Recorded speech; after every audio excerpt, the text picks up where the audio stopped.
이러므로 너희는 나의 이 말을 너희의 마음과 뜻에 두고 또 그것을 너희의 손목에 매어 기호를 삼고 너희 미간에 붙여 표를 삼으며 또 그것을 너희의 자녀에게 가르치며 집에 앉아 있을 때이든지 길을 갈 때이든지 누워 있을 때이든지 일어날 때이든지 이 말씀을 강론하고 또 내 집 문설주와 바깥문에 기록하라. 그리하면 여호와께서 너희 조상들에게 주리라고 맹세하신 땅에서 너희의 날과 너희의 자녀의 날이 많아서 하늘이 땅을 덮는 날과 같으리라. 너희가 만일 내가 너희에게 명하는 이 모든 명령을 잘 지켜 행하여 너희의 하나님 여호와를 사랑하고 그의 모든 도를 행하여 그에게 의지하면 여호와께서 그 모든 나라 백성을 너희 앞에서 다 쫓아내실 것이라. 너희가 너희보다 강대한 나라들을 차지할 것인즉 너희의 발바닥으로 밟는 곳은 다 너희의 소유가 되리니 너희의 경계는 곧 광야에서부터 레바논까지와 유브라데 강에서부터 서해까지라. 너희의 하나님 여호와께서 너희에게 말씀하신 대로 너희가 밟는 모든 땅 사람들에게 너희를 두려워하고 무서워하게 하시리니 너희를 능히 당할 사람이 없으리라. 내가 오늘 복과 저주를 너희 앞에 두나니 너희가 만일 내가 오늘 너희에게 명하는 너희의 하나님 여호와의 명령을 들으면 복이 될 것이요 너희가 만일 내가 오늘 너희에게 명령하는 도에서 돌이켜 떠나 너희의 하나님 여호와의 명령을 듣지 아니하고 본래 알지 못하던 다른 신들을 따르면 저주를 받으리라. 내 하나님 여호와께서 내가 가서 차지할 땅으로 너를 인도하여 들이실 때에 너는 그리심산에서 축복을 선포하고 에발산에서 저주를 선포하라. 이 두 산은 요단강 저쪽 곧 해지는 쪽으로 가는 길 뒤 길갈 맞은편 모래 상수리 나무 곁에 아라바에 거주하는 가나안 족속의 땅에 있지 아니하냐. 너희가 요단을 건너 너희 하나님 여호와께서 너희에게 주시는 땅에 들어가서 그 땅을 차지하려 하나니 반드시 그것을 차지하여 거기 거주할지라. 내가 오늘 너희 앞에 베푸는 모든 규례와 법도를 너희는 지켜 행할지니라. 기도하겠습니다. 하나님, 정말 우리의 삶 가운데 정말 하나님을 따를 때 하나님께서 우리 앞에 축복과 저주를 두시고 하나님 말씀을 따르는 자에게는 축복을 주시고 또 말씀을 어기고 또 말씀 가운데서 또 죄를 짓는 자는 저주를 주시는 그 하나님의 음성을 듣게 됩니다. 하나님, 그렇습니다. 어떻게 우리 삶 가운데 내가 죄를 지어도 축복 주시는 하나님만 있을 수 있겠습니까? 하나님의 의로우시고 또 우리를 향한 하나님의 목적이 구원이고 거룩이기에 하나님, 우리의 삶 가운데 축복도 있지만 우리가 그릇되이 행하고 또한 하나님 아버지 앞에서 합당하지 않은 길을 걸 때 주님께서 우리를 자녀 삼으시고 사랑하사 하나님 우리에게 저주도 주시는 줄을 압니다. 하나님, 축복과 저주가 하나님 구원의 관점에서 모두가 은혜인 줄 아오니 주는 우리가 날마다 주님께 복을 받을 땐 다 주님의 은혜로다라고 찬송하게 하여 주시고 주님 아버지 앞에서 주님이 주시는 또 연단을 받을 때는 살아계신 하나님이 주시는 은혜인 줄 알아. 하나님, 그때에도 감사하는 우리가 될 수 있도록 주님께서 우리에게 날마다 은혜를 허락하여 주시옵소서. 오늘도 우리에게 주시는 이 모든 것들이 은혜인 줄 믿고 받고자 하오니 말씀하여 주시고 말씀 가운데 오늘도 은혜가 되게 하여 주시옵소서. 믿사오며 살아계신 예수님 이름 받들어 기도드립니다. 아멘. 자, 오늘 말씀은 신명기 27장과 그 연동해서 묵상을 해봐야 되는데요. 모세가 이스라엘 백성을 이끌고 광야를 지났고 드디어 이제 가나안 땅에 진입을 했을 때 모세는 백성들이 절대 잊지 못할 방법으로 하나님의 율법을 따르면 너희가 복을 받을 것이고 율법을 어기면 저주를 받는다는 교훈을 하기를 원했습니다. 그러니까 그리스도인의 삶에는 날마다 축복과 저주가 동시에 있는 거죠. 그런데 사람들에게 뭔가를 교육할 때 가장 이 효과적인 방법이 뭐냐면 눈에 보이는 상징을 쓰는 겁니다. 그런데 이 세겜에 도착하니까 모세의 눈에 기가 막힌 축복과 저주의 상징이 들어온 겁니다. 그게 바로 에발산과 그리심산이에요. 왜 그러냐면 이 구조를 보면 이 세겜이라는 지역을 중심으로 그리심산은 세겜의 남쪽에 있고 에발산은 세겜의 북쪽에 있는데 이 두 산봉우리가 세겜이라는 골짜기 사이에 두고 나란히 서 있는 거예요. 마치 이제 두 어깨처럼 세겜이라는 것은 머리에 위치해 있고 에발산과 그리심산은 두 어깨처럼 그렇게 나란히 있는 겁니다. 그런데 바로 붙어 있는 이 두 산이 참 재미있는 게 축복의 상징인 그리심산은 굉장히 나무가 많아요. 그래서 생명이 살기에 참 좋은 환경인 반면에 골짜기 하나만 지나서 바로 옆에 붙어있는 에발산을 보면 나무가 없는 그냥 돌산입니다. 근데 우리는 이게 전혀 낯설지가 않죠. 제가 북한에 이제 다녀오시는 분들 얘기를 들어보면 이제 같은 나라를 인위적으로 그냥 38선으로 나눈 거잖아요. 그런데 남쪽은 산마다 숲이 우거지고 땅들이 그렇게 비옥한데 그냥 딱 경계 하나를 넘어서 북쪽으로 넘어가는 순간 산들이 온통 다 돌산이고 땅은 가물어서 흉년이라는 거예요. 그러니까 이 대한민국은 영적으로나 육적으로나 그리심산이고 북쪽은 영육간의 에발산이 되는 거죠. 그래서 모세는 이 두 산을 축복과 저주의 상징으로 사용하기를 결정했습니다. 그래서 한 게 뭐냐면 어느 날 이제 행사를 했는데 레위 지파가 두 산 사이에 있는 이 세겜 지역에 섰어요. 그리고 에발산의 6지파, 그리심산의 6지파 이렇게 지파를 나눠서 각 산에 이제 보낸 겁니다.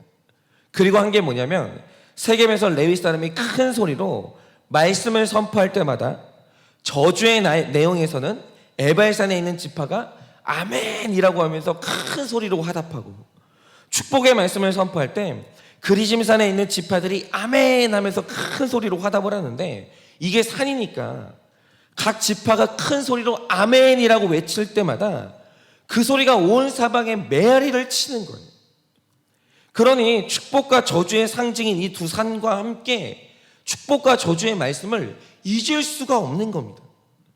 그래서 지금까지 그리심산은 말씀에 순종한 자가 받는 축복의 상징, 그리고 에발산은 말씀을 어긴 자의 저주의 상징이 된 거예요. 그래서 그 두 산을 볼 때마다 그렇지, 우리가 말씀에 순종하면 저 그리심산처럼 숲이 우거지고 우리가 말씀에 불순종하면 저 에발산처럼 아무것도 없는 황량한 저주를 받는 인생이 되지. 이렇게 날마다 에발산과 그리심산을 보면서 이스라엘 백성들이 축복과 저주를 날마다 이제 마음에 새기게 되는 겁니다. 그런데 여호수아 8장을 보면 이스라엘이 가나안 정복 전쟁을 할 때도 이걸 잊지 않아요. 워낙 눈에 들어오는 상징이 강력하다 보니까 이걸 잊지 않습니다. 그래서 이들이 정복 전쟁을 하다가 굉장히 인상적인 예배를 한번 드리는데요. 자, 이스라엘 백성이 가나안 땅에 들어가서 아이성이라는 작은 성을 정복한 다음에 제사를 드립니다. 그런데 여호수아가 저주의 상징인 에발산에서 제사를 드렸을까요? 아니면 축복의 상징인 그리심산에서 제사를 드렸을까요?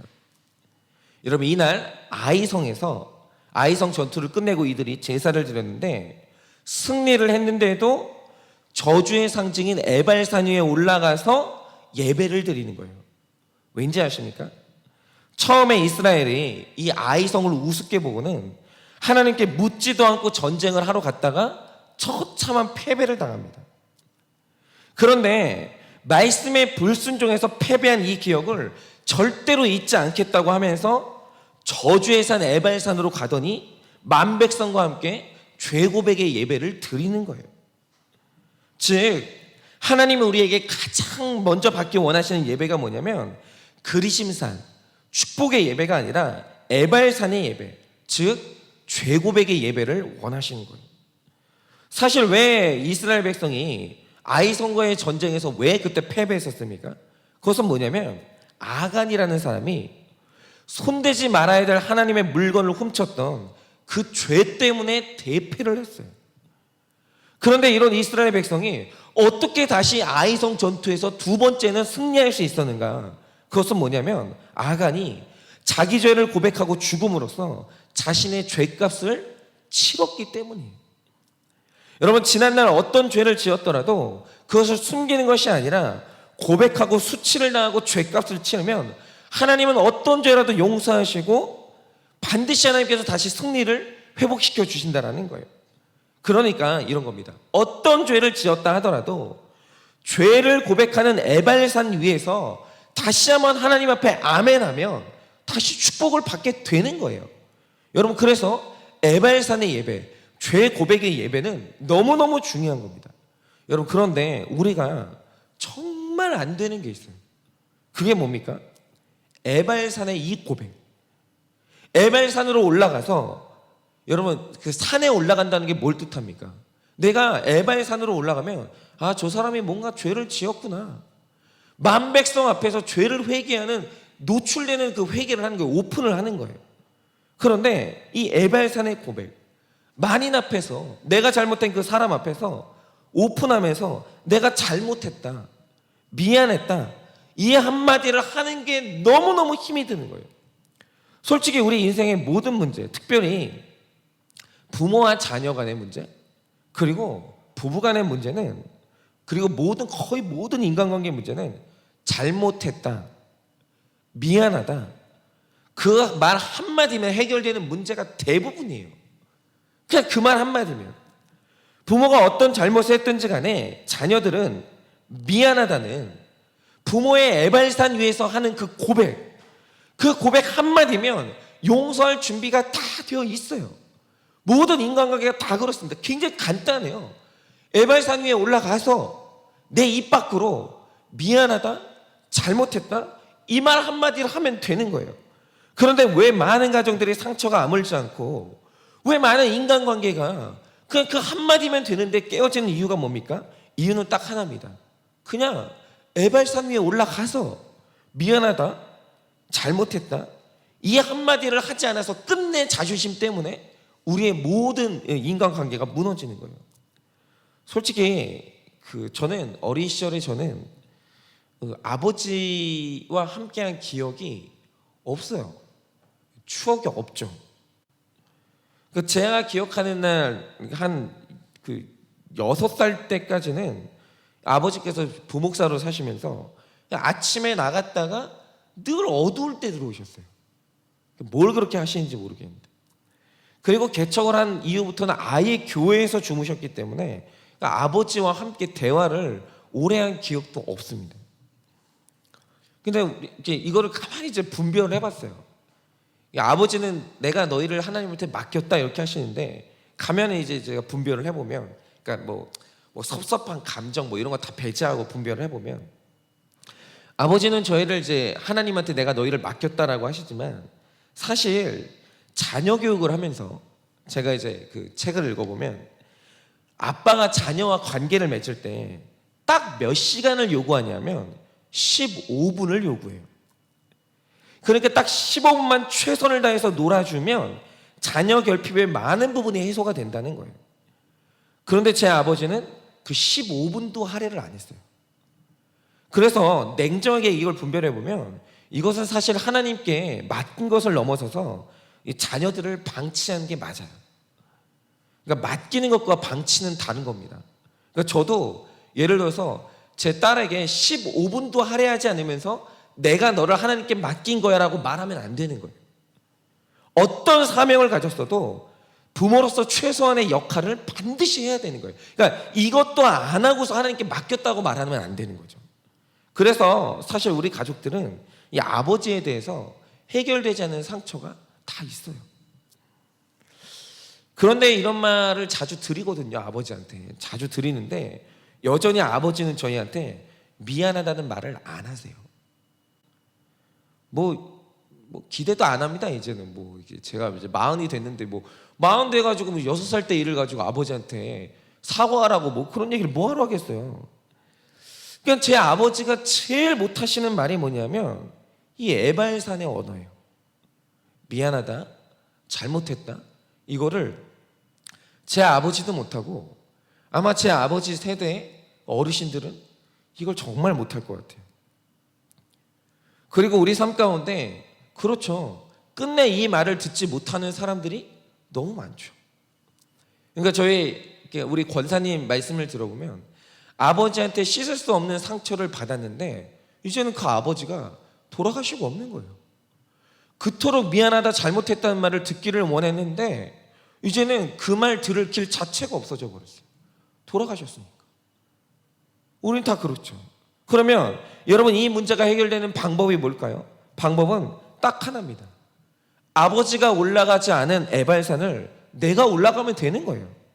내가 그 에발산에 올라가서 나 또한 아버지보다 낫지 못한 어머니요 아버지라는 사실을 깨닫고 아버지를 이해하는 에발산의 깨달음이 있으면 나는 피해자라는 이 프레임에서 벗어날 수 있는 거예요. 누가 됐든 간에 그가 에발산을 올라가면 되는 거예요. 여러분, 에발산은요 단순한 저주의 상징이 아니라 하나님께서 내 죄를 깨닫고 축복을 주시는 축복의 상징인 거예요. 여러분, 우리는 누구나 다 넘어져요. 그때 하나님이 우리에게 원하시는 건 뭐냐면 나 혼자 에발산 밑에서 조용히 내 죄를 숨기는 게 아니라 힘들고 수치스럽더라도 사람들이 본다 할지라도 끝내 그 에발산 산꼭대기에 올라가서 잘못했다는 그 말, 죄송하다는 회개의 한마디를 하면 하나님께서 그 즉시로 회복을 시켜주시는 거예요. 네가 잘못을 했으므로 너는 저주를 받았다는 하나님의 선고에 아멘이라고 한마디를 하면 되는 거예요. 그리고 오늘 이 에발산의 고백, 미안하다, 잘못했다, 이 말을 해야 될 사람에게 고백을 하시는 적용을 해보시면 어떨까 싶습니다. 혹시 생각나십니까? 내가 미안하다, 잘못했다라는 이 에발산의 고백을 내 심정 밖으로 꺼내야 되는, 내 입술로 표현해야 되는 그 사람이 누굽니까? 결국 가정의 회복이 이루어지고 신앙의 회복을 이루는 사람이 누군지 아십니까? 이 말을 하는 사람이 회복을 하는 거예요. 그러니까 인간관계에서 특별히 부부간에 신경 좀 길게 하지 마시고 빨리 이 고백을, 이 말씀 들린 사람이 먼저 하시기를 바랍니다. 미안하다, 잘못했다는 말을 할 줄 아는 사람, 수치스럽더라도 에발산에 올라갈 줄 아는 사람이 바로 회복을 하는 것입니다. 그러니 오늘 하루 더 이상 이 에발산에 올라가서 아멘하는 이 고백을 더 이상 미루지 마시고 오늘 내가 해야 될 적용을 하심으로 말미암아 모든 관계의 회복과 특별히 하나님과의 관계의 회복을 이루는 여러분 되시기를 예수님의 이름으로 축원을 드립니다.